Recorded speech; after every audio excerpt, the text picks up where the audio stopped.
Welcome to Senior Living Visionaries, a podcast for senior living leaders who are looking to stay ahead of the curve in the industry. On this show, we feature leaders and innovators in senior living who are pushing the boundaries and creating new, effective services and solutions. And now, let's settle in as host Jennifer Drago connects us with today's guests. Welcome to Senior Living Visionaries, where we showcase the leaders and innovators who are shaping the future of senior living. I'm your host, Jennifer Drago, strategy and governance consultant and CEO of Peak to Profit. I'm so excited to share with you some of the takeaways that I had from some of the sessions that I attended at the Arizona LeadingAge conference in May of 2024. So I had an opportunity to hear about a number of current trends in senior living, and I just wanted to share some of the takeaways. So the first session that I attended two having to do with caregivers. First one on supporting the family caregiver, and it was presented by Camrron Anderson and Courtney Allen, both of Benevilla, which is a nonprofit elder services agency that I happen to work with in Western Phoenix, the Western Maricopa County area. And they presented on the 7 dimensions of wellness and how they apply to the family caregiver. And it was really interesting, very thought-provoking, because right now I'm a family caregiver, as are my husband and my brother and sister-in-law, trying to really take care of our aging parents. And it's quite challenging. And yes, we need to stop and take care of ourselves. The providers that were in the room also reflected on the ways that they can help support the caregivers in their organization, recognizing that that is one of the hardest jobs that we have here in senior living. Another session that related to the caregiver was revolutionizing care support with fractional care solutions. And that was presented by Bob Roth of Cypress Homecare and Jon Scott Williams of Fellowship Square in Mesa. And together they are partnering on a project working with a care platform called Caring on Demand. And through this care platform, residents and family members can request caregiver support and very fractional time sessions. And so as I record this, with most caregiver agencies, the minimum caregiver service that you can request is a 4-hour minimum at about $35 to $40 an hour.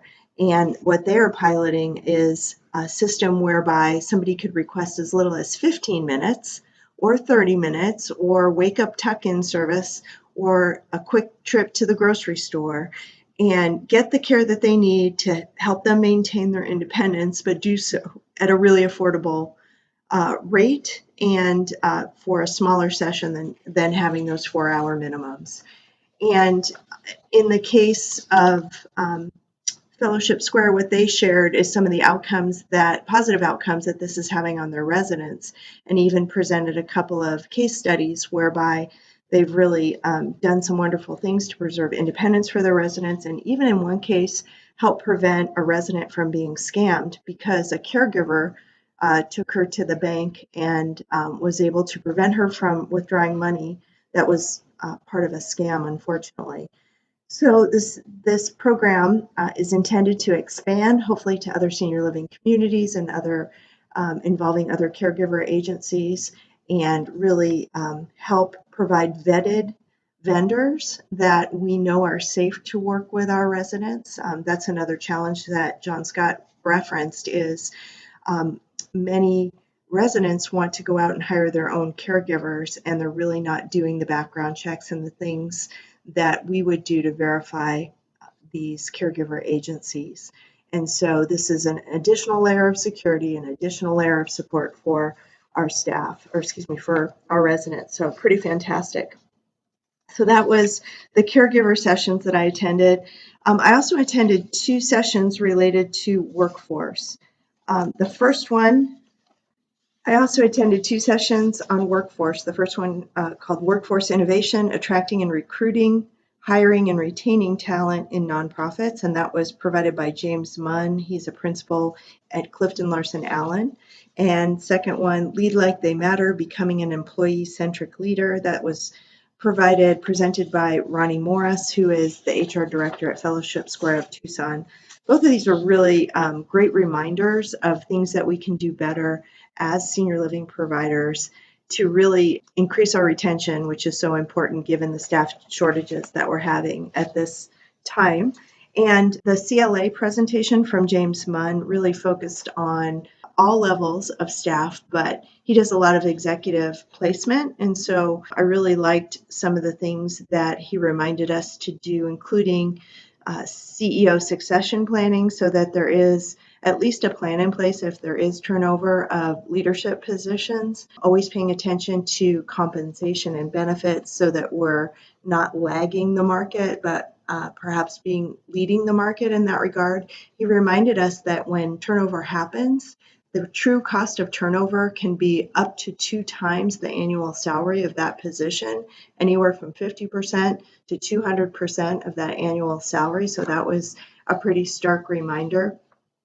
He also reminded us that our culture is so important, so we want to make sure that we have fun with our employees and that we really focus on work-life balance and flexibility, especially in this post-COVID time, and that we continue to develop our employees through mentorship, through leadership development, through educational opportunities, and promote their growth. That was a really good set of reminders from James Munn.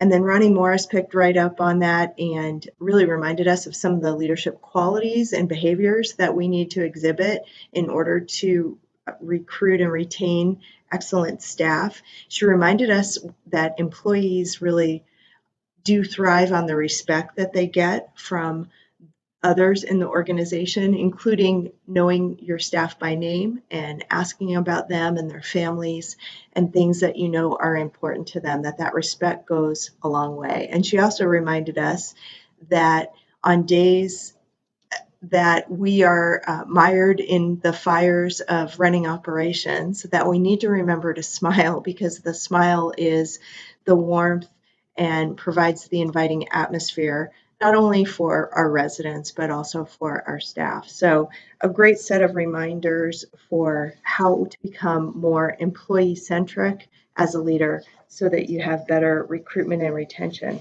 I also attended a session on the forgotten middle, again, talking about middle market income, middle market seniors. This session was provided by Kevin Anderson, and he's the CEO of Wesley Homes out of Washington State, out of Des Moines, Washington. And it was a great reminder of the really stark statistics that we have as it relates to the increase in middle income seniors that we will see right through 2029, and I think actually now they've projected it through 2033. But we're projecting those middle market seniors to increase in number to more than double to over 14 million seniors that have an income between $25,000 and $75,000. And in the research that's been done by Nick and by Nork at University of Chicago, what they found is that the needs that band has from 25 to 75,000 annual income really different from the lower middle income to the upper middle income. And so as providers, we really need to have a range of services that have different affordability points, both for care and housing for this population. And so just talk through some of the strategies that could help assist the middle income. And as providers, it's really, again, about providing that broad network of senior services with a continuum of care, not just a broad, wide network, but having vertical integration as well, everything from special needs plans to pharmacy to hospice and, all the different types of home and community-based services. But also as providers, it was a reminder that we need to act and work in a lean environment. We need to have financial discipline. We need to provide resident-centric care and that employee-centric care, provide that high quality, but do it in a really productive, cost-effective manner. So it's going to challenge us for years to come. And then the remainder of the presentation was about the beautiful facilities and campuses that Wesley Homes has and is developing, some in partnership also to serve the middle market. And so if you haven't checked out Wesley Homes and their beautiful developments, I would absolutely encourage you to do that. 2 more sessions that I attended. One was on growth strategies, scaling for impact and efficiency. This was Darren Bell from Ziegler and Carter Smitherman from Royal Oaks campus, a CCRC campus right here in my neck of the woods in the western Maricopa County area. And we talked about the fact that there hasn't been a whole lot of development in senior living, and that will continue to be an opportunity to build potentially more brick and mortar, perhaps to serve different income bands, as we just discussed, but then also the opportunity for affiliations, partnerships, and mergers looms high in senior living, including in Arizona, where it's interesting, we have more single sites as a percentage than the rest of the country. So as a state, we have a higher percentage of single site senior living organizations, whereas most states have a higher propensity of multi-site systems. And so we might continue to see some more consolidation in our area, in the Phoenix area. And then Carter took over from Royal Oaks and shared some information about their recent repositioning that they did and some expansion. I think they added 156 apartments and some health services. So that was fantastic. But what was most interesting, I think, about their plans going forward is to seek out additional opportunities to grow. And so they are actually setting up a parent corporation and a growth committee of their board with some clear criteria and guardrails that will be used to evaluate opportunities. So they don't have the opportunities in front of them, but they know as they come, they're going to require some swift action and some swift assessment. And so they're setting up all the processes to be able to do that. And I think that's a learning opportunity for any senior living organization today. And then one of the last sessions I went to, but one that I loved, it was about board governance. It was board governance, the Tale of Two Perspectives.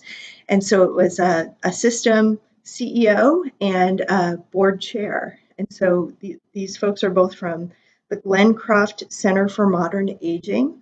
And it was Jon Thorhauer, who is the CEO, and Cathy Eckstein, who is the board chair.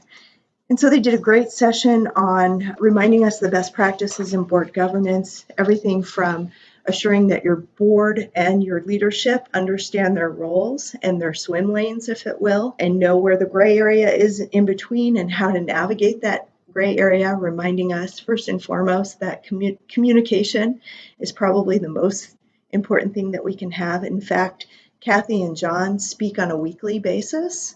And so that sounds like a really great best practice, is that you and the CEO and the board chair always in communication about what's going on in the organization. And then they also shared best practices as it relates to bylaws and policies, committees. One of the things I really loved is that they focused on having a succession plan for the CEO, which is so important. And according to BoardSource, only 29% of organizations actually have a CEO succession plan. But guess what? You also need a succession plan for your board members. And then they spent a good deal of time talking about CEO performance evaluations and how to assess the CEO performance, which is an important board responsibility. And they went through some examples of things that are included in their their CEO assessment, and even how they accomplish that. And they're willing to share some examples of that if you wanted to contact them as well. So it was a really great conference, lots of great information, solidified, I think, some of the most important trends and topics in senior living today. And I'm happy to share that summary of some of the sessions that I attended at Arizona LeadingAge. I'm Jennifer Drago, and this is an episode of Senior Living Visionaries. I want to thank you for listening and invite you to subscribe so that you'll be notified of new episodes as they become available. You can do that on your favorite podcast platform or at seniorlivingvisionaries.com. That's all for today. We'll see you next time. Bye-bye. You've been listening to the Senior Living Visionaries podcast and radio show, where we showcase the leaders and innovators in the industry who are pushing the boundaries and setting the stage for the future in senior living and services. Join us next time as we share the bold ideas and breakthroughs of the industry's most forward-thinking leaders here on Senior Living Visionaries.